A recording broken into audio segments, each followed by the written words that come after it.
Series 3, Episode 8, Frank sets Sweet D on fire.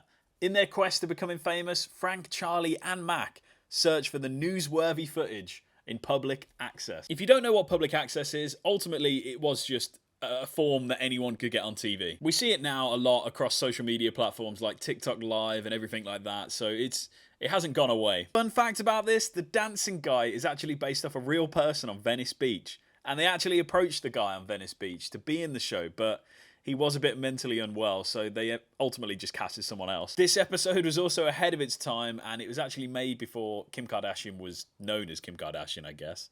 Before she blew up and became who she is today. This was back when she was just Paris Hilton's assistant.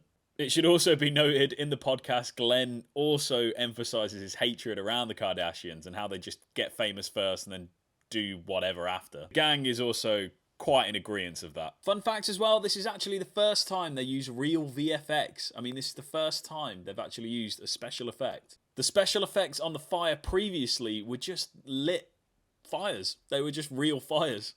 Another fun fact about this, Caitlyn was actually injured quite badly in real life and Dee just couldn't really do much movement in this. She had a broken foot and a back issue during this season. It's weird looking back at a lot of these episodes and realising that, yeah, it still sort of holds up today. The brain rot that they talk about in this episode and in their podcast is actually still relevant today with constantly scrolling on TikTok and whatnot, and the brain rot is still there. We also see this is the start of their sponsorship with Coors, and you start seeing that dotted around everywhere. This is the beginning of their sponsorship.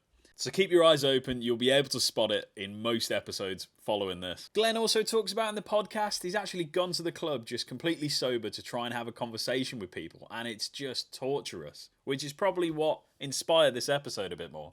That being said, the gang doesn't really remember too much about this episode. It is ranking over on IMDb as an 8.4 overall, so let me know if you agree with that in the comments below. We're going to be moving on to episode 9 next.